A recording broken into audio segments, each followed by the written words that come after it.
Salam sejahtera untuk kita semua. Syukur alhamdulillah kita panjatkan kehadirat Allah Subhanahu wa taala atas segala limpahan rahmatnya, sehingga pada hari ini saya dapat menyampaikan terkait deskripsi mata kuliah. Saya Rizka Ayu Pramesti, SEMM, dosen pengajar di Fakultas Ekonomi dan Bisnis Universitas Abdurrahman Saleh Situbondo dengan nomor NIDN 0711078804.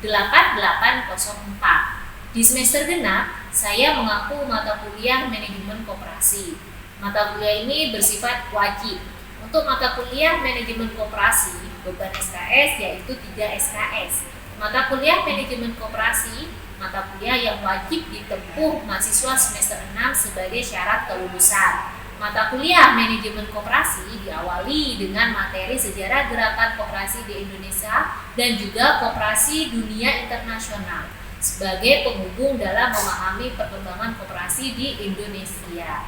Mata kuliah manajemen koperasi dilengkapi dengan topik pembahasan mengenai konsep-konsep dasar koperasi, pembentukan koperasi, pembubaran koperasi, dan lain-lainnya.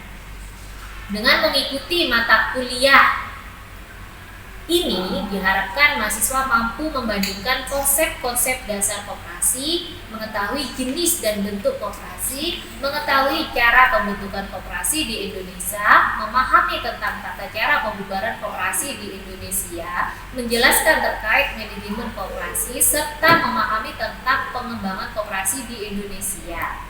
Materi pembelajaran manajemen koperasi selama 1 semester ke depan: 1. Menghubungkan munculnya gerakan koperasi di Indonesia dengan gerakan koperasi di dunia internasional, di mana mahasiswa mampu menjelaskan terkait bagaimana sejarah gerakan koperasi bisa masuk ke Indonesia dan menjelaskan terkait sejarah gerakan koperasi di luar negara, seperti di Inggris ataupun di Eropa.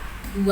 Membandingkan konsep dasar koperasi, di mana mahasiswa mampu menjelaskan terkait pengertian koperasi di dalam Undang-Undang Nomor 25 Tahun 1992, asas-asas koperasi, ciri-ciri koperasi, ataupun prinsip koperasi. Diharapkan setelah mahasiswa mampu menjelaskan, maka mahasiswa paham akan pentingnya jiwa berkoperasi itu sendiri. 3. Membandingkan jenis dan bentuk koperasi. Mahasiswa mampu membedakan jenis-jenis dan bentuk koperasi. Bahwasanya jenis koperasi itu tidak hanya simpan pinjam, akan tetapi ada jenis yang lain, yaitu seperti pemasaran, produksi, pertanian, dan lain-lain. 4. Membuktikan pembentukan koperasi di Indonesia, di mana mahasiswa mampu mengetahui cara pembentukan koperasi dan menjelaskan terkait alat kelengkapan koperasi, seperti RAT, pengurus, maupun pengawas koperasi. 5. Membuktikan pembubaran koperasi di Indonesia, di mana mahasiswa mampu menjelaskan pembubaran koperasi berdasarkan ketentuan pasal 46 Undang-Undang Nomor 25 Tahun 1992, di mana ada 2 cara yang dapat dilakukan untuk membubarkan koperasi. Yang pertama, keputusan rapat anggota, yang kedua, keputusan pemerintah. 6. Membandingkan pola manajemen koperasi, di mana mahasiswa mampu menjelaskan fungsi-fungsi yang ada di dalam manajemen dikaitkan koperasi itu sendiri. 7. Membandingkan manajemen keanggotaan koperasi, di mana mahasiswa mampu menjelaskan terkait peran atau partisipasi aktif anggota koperasi. 8. Membandingkan manajemen pemasaran koperasi, di mana mahasiswa mampu menjelaskan manajemen pemasaran yang ada di koperasi. Dalam hal ini, mahasiswa menerapkan fungsi yang ada di dalam pemasaran dalam koperasi. 9. Membandingkan manajemen keuangan koperasi, di mana mahasiswa mampu membuat laporan keuangan koperasi secara sistematis dan rapi. 10. Menyusun permodalan koperasi, di mana mahasiswa mampu membuat laporan permodalan sesuai dengan jurnal-jurnal akuntansi secara sistematis dan akurat. 11. Memperbaiki SHU atau sisa hasil usaha koperasi, di mana mahasiswa mampu merumuskan perhitungan SHU yang ada di koperasi sesuai aturan anggaran dasar yang telah ditetapkan dalam RAT. Ke-12, membandingkan kerjasama koperasi, di mana mahasiswa mampu membandingkan koperasi dengan badan usaha lainnya. 13. Menyatakan pendapat terhadap kewirausahaan koperasi di Indonesia, di mana mahasiswa diharapkan bisa turut aktif berperan dalam menunjukkan karakteristik kewirausahaan yang mandiri dalam kemajuan koperasi. Ke-14, membandingkan pengembangan koperasi di Indonesia, di mana mahasiswa mampu membandingkan pengembangan koperasi saat ini maupun saat lampau. Sistem pembelajaran menggunakan e-learning via Zoom ataupun Google Meet dan juga secara tatap muka langsung. Metode pembelajaran dengan menggunakan 4 cara, yaitu 1. Diskusi, di mana tujuan utama metode ini adalah untuk memecahkan permasalahan, menjawab pertanyaan dan memahami pengetahuan akan kemampuan mahasiswa. Diskusi di sini bukanlah sebagai debat yang mengadu argumentasi, akan tetapi diskusi lebih bersifat bertukar pengalaman untuk menentukan keputusan tertentu secara bersama-sama. Diskusi tidak saja dilakukan saat tatap muka, akan tetapi bisa dilakukan menggunakan grup WhatsApp. Setiap kelas yang saya ampu memiliki grup WhatsApp untuk wadah kita berdiskusi. Kedua, ceramah, di mana metode ceramah termasuk metode tradisional, di mana di sini saya menyajikan materi secara lisan ataupun memberikan penjelasan langsung kepada mahasiswa agar mahasiswa dapat lebih memahami materi yang dibawakan. Ketiga, problem solving, melatih kemampuan mahasiswa untuk menghadapi masalah dengan menemukan langkah-langkah terbaik mencari solusi dari masalah yang ada, serta diharapkan nantinya mahasiswa dapat melatih bagaimana cara bertindak dan apa yang harus dilakukan dalam situasi baru.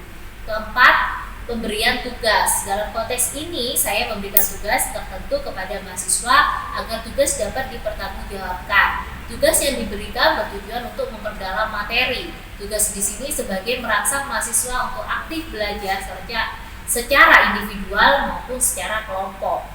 Sistem penilaian. Dalam sistem penilaian, saya biasanya menyampaikan di awal saat kontrak perkuliahan, sekaligus memberikan referensi terkait mata kuliah manajemen koperasi. Dalam menentukan sistem penilaian, digunakan pembobotan sebagai berikut: UTS 25%, UAS 30%, tugas kelompok 20%, tugas individu 15%, keaktifan 10%, total 100%. Tujuan pembobotan agar mahasiswa mampu memahami hal-hal apa saja yang perlu diperhatikan selama mengikuti mata kuliah manajemen koperasi. Demikian deskripsi mata kuliah manajemen koperasi. Semoga dapat memberikan manfaat bagi kita semua. Wassalamualaikum warahmatullahi wabarakatuh. Assalamualaikum warahmatullahi wabarakatuh. Waalaikumsalam warahmatullahi wabarakatuh. Syukur alhamdulillah kita panjatkan kehadirat Allah Subhanahu wa taala atas segala limpahan rahmat-Nya sehingga pada hari ini saya dapat menyampaikan terkait materi manajemen koperasi. Oke. Yang pertama terkait sejarah gerakan koperasi. Nah, di sini di PPT ya. Di sini untuk gerakan koperasi yang ada di negara kita dipelopori oleh Raden Atmawiloatmadja, di mana dia terdorong kenapa dia membuat gerakan koperasi, karena terdorong keinginannya untuk menolong para pegawai atau abdi-abdi dalam yang ada di lingkungan wilayah Atmadja. Di situ mereka menderita akibat adanya lintah darah. Ya. Jadi akhirnya tergerak hati R.A. Atmadja untuk mendirikan koperasi yang tujuannya membantu para pegawainya. Nah, kemudian koperasi ini berkembang nantinya ya ke depannya yang saat ini menjadi bank, yaitu Bank BRI, Bank Rakyat Indonesia. Jadi awal mulanya yaitu dari Raden Atmawiloatmadja. Nah, kalau koperasi itu sendiri sudah kita ketahui ya bahwasanya ada bapak koperasi kita yaitu Muhammad Hatta ya. Nah, itu juga salah satu pelopor yang menggerakkan koperasi di Indonesia. Nah, selanjutnya gerakan koperasi yang ada di dunia. Nah, koperasi itu tidak hanya ada di negara kita ya, karena kita pun sendiri juga mengadopsi dari negara luar. Pertama kali koperasi itu siapa yang mendirikan ya, atau yang mempelopori? Yang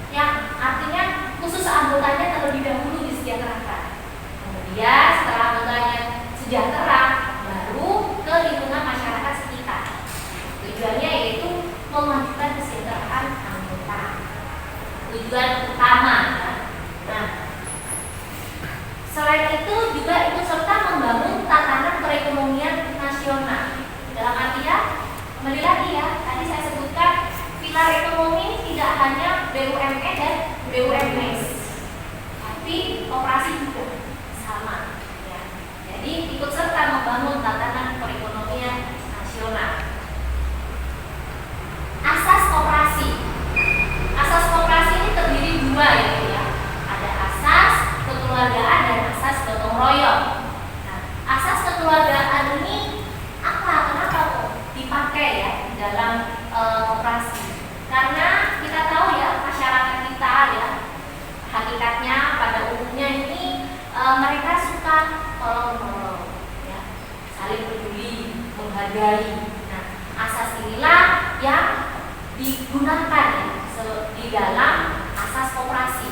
Dalam artian di situ diharapkan anggota yang akan disejahterakan ini memiliki kesadaran untuk berpartisipasi dalam kegiatan apapun yang ada di dalam koperasi. Nah, kalau asas gotong royong ya, kalau sudah kita memiliki rasa tolong menolong ya, otomatis kan akan ada rasa gotong royong ya, membantu teman-temannya, membantu rekan-rekannya. Nah, otomatis asas ini pula yang diharapkan nantinya anggota itu memiliki sikap toleransi dan kemauan untuk bekerja sama. Seperti itu. Ini adalah asas-asas koperasi. Selanjutnya ada ciri koperasi. Ciri-ciri koperasi yang awal bertujuan meningkatkan kesejahteraan anggota. Kedua, keanggotaan atas kesadaran anggota. Jadi tidak ada paksaan, sadar dia menjadi anggota koperasi. Kemudian kegiatannya kembali lagi berdasarkan gotong royong ya, dijalankan oleh anggota dan untuk anggota. Pokoknya semuanya di dalam koperasi ini untuk anggota. Kemudian ciri-ciri koperasi selanjutnya, kerugiannya juga ditanggung bersama. Ya, kembali lagi ya, asasnya gotong royong ya, kekeluargaan. Jadi semuanya harus bersama-sama, ditanggung bersama. Yang terakhir, rapat anggota. Rapat anggota ini kalau di dalam struktur organisasi di koperasi adalah kekuasaan tertinggi. Nah, jadi apapun itu akan dimusyawarahkan di dalam rapat anggota. Selanjutnya ya, kita sudah membahas terkait koperasi, asas ciri, dan sekarang prinsip koperasi. Nah, kira-kira ada nggak yang bisa menyampaikan di sini? Silakan. Prinsip koperasi ada dua, yaitu keanggotaan dan koperasi tidak dipaksakan, melainkan bersifat sukarela dan terbuka. Yang kedua, koperasi sendiri Itu produk-produk anggota koperasi. Yang terakhir simpan pinjam ya. Simpan pinjam ya pastinya anggota menabung, anggota juga bisa melakukan pinjaman. Nah, pinjaman ini untuk apa? Mungkin untuk memajukan usahanya melalui koperasi. Nah, kalau ini adalah milik anggota, otomatis jasanya itu sebenarnya tidak besar ya, tidak seperti perbankan. Jadi lebih ringan ya, prosesnya pun juga lebih mudah. Kalau kita memang tahu koperasi itu sendiri, ya.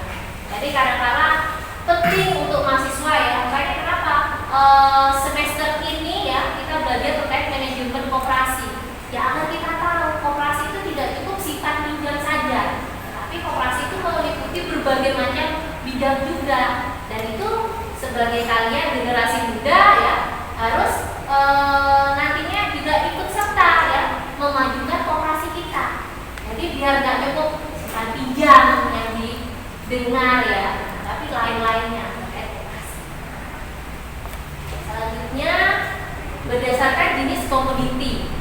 Komoditi di sini ada koperasi ekstraktif, koperasi pertanian dan peternakan.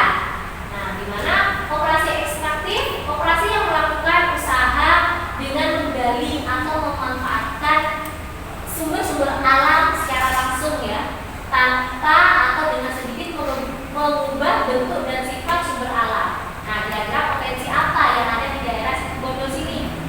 Itu bisa masuk di dalam koperasi ekstraktif ya.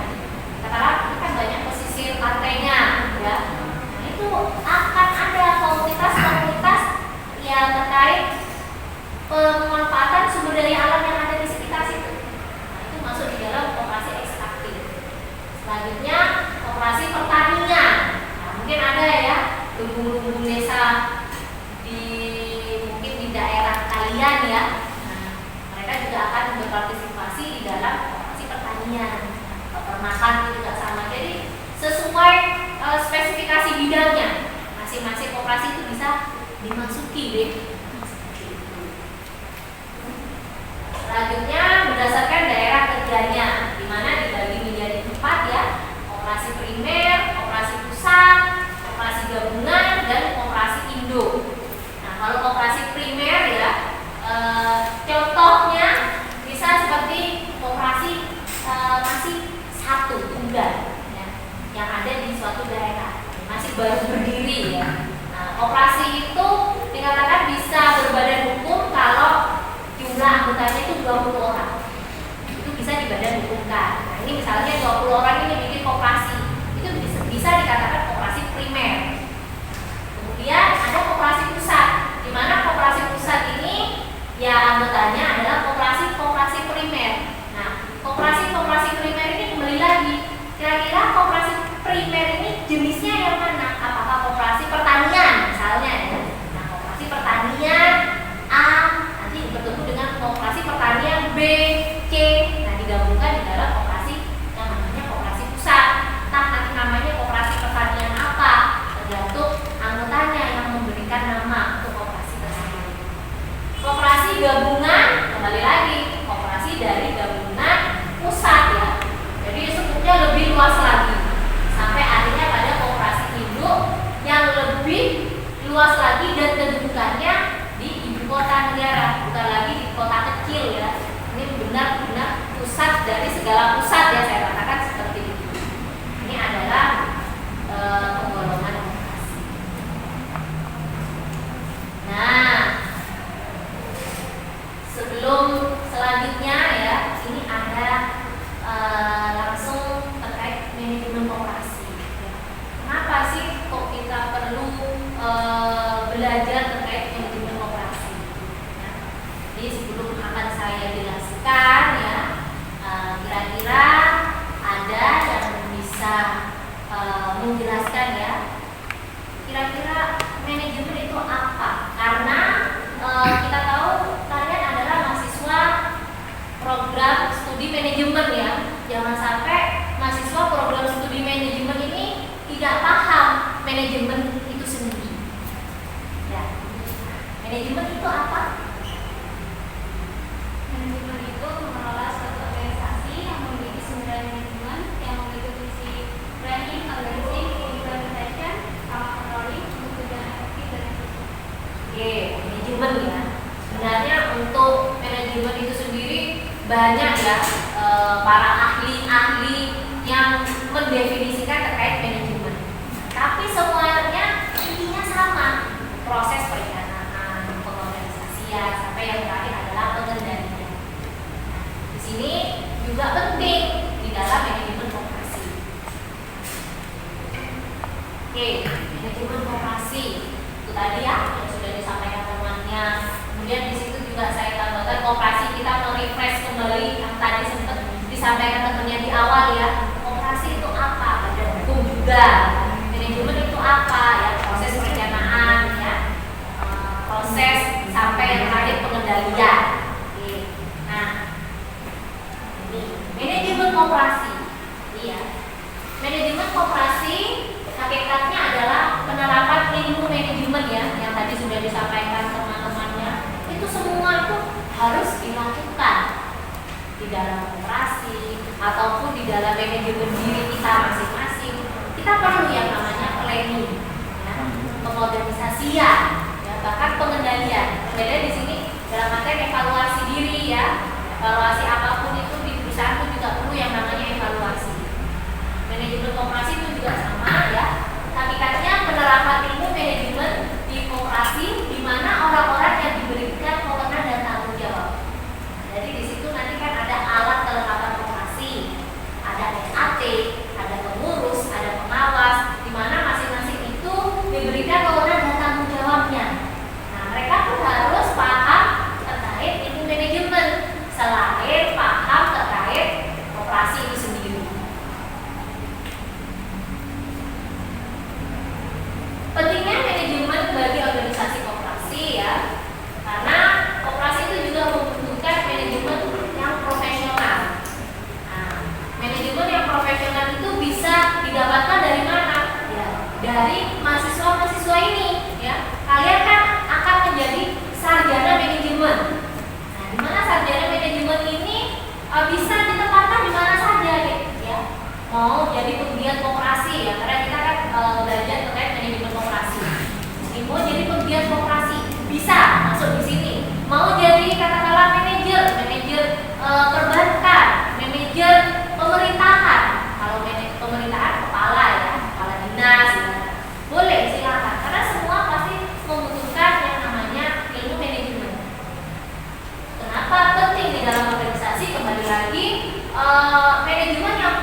di mana sumber dayanya itu harus dilakukan secara efektif dan efisien. Selanjutnya terkait fungsi ya, fungsi manajemen. Ini merefresh kembali juga ya, karena fungsi ini ada di semester 2 ya, Dik ya. Nah, sementara kalian adalah mahasiswa di semester 6 ya. Jadi coba diingat kembali kira-kira fungsi manajemen itu apa? Ada yang bisa menyampaikan? Ya. Menurut saya, fungsi manajemen itu ada 4 fungsi ya. Yang pertama ada planning atau perencanaan. Terus yang kedua ada organizing atau pengorganisasian. Yang ketiga ada directing atau pengimplementasian. Dan yang terakhir ada controlling atau pengawasan. Itu saja. Oke, masih ingat ya? Ya. Bagus, karena memang kalian adalah mahasiswa program studi manajemen ya.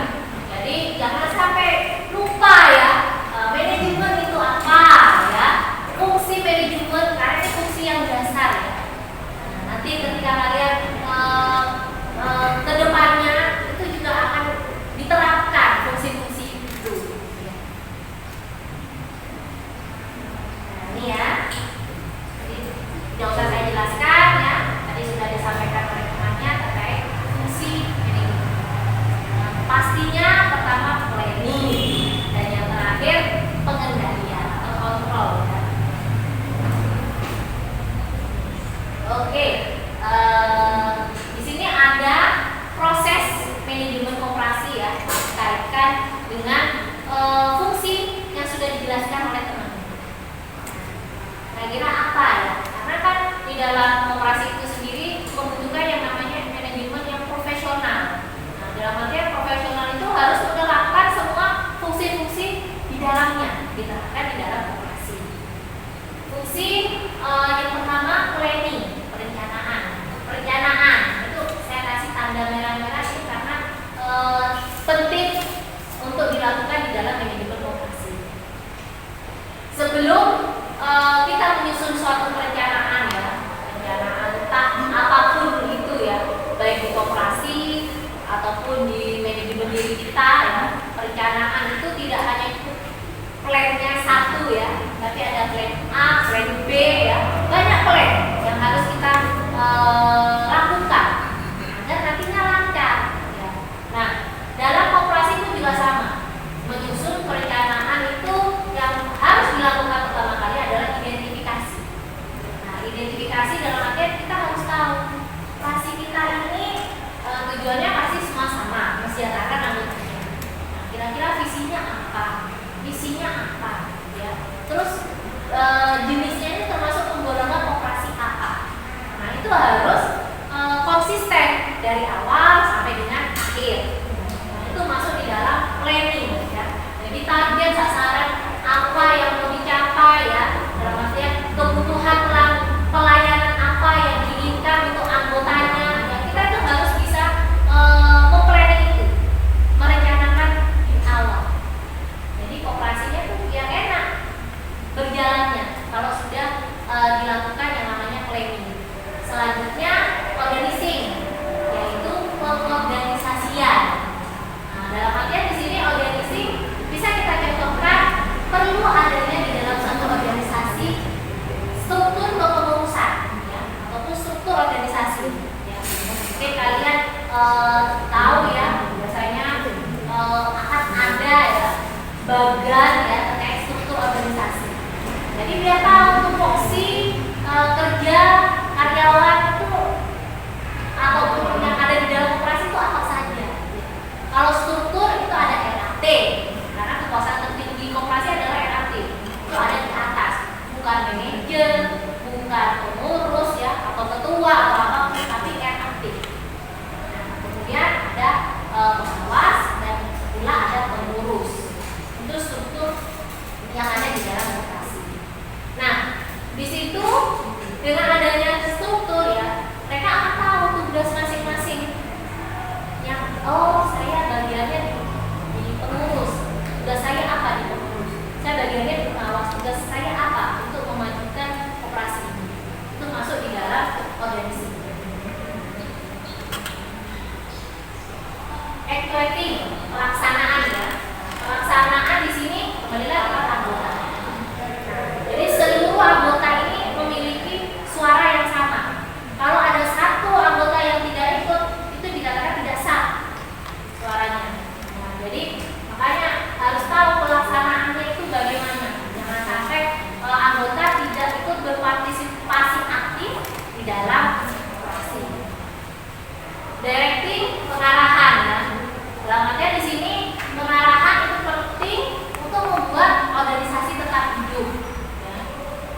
Jadi memang kan semua itu butuh yang namanya pengarahan.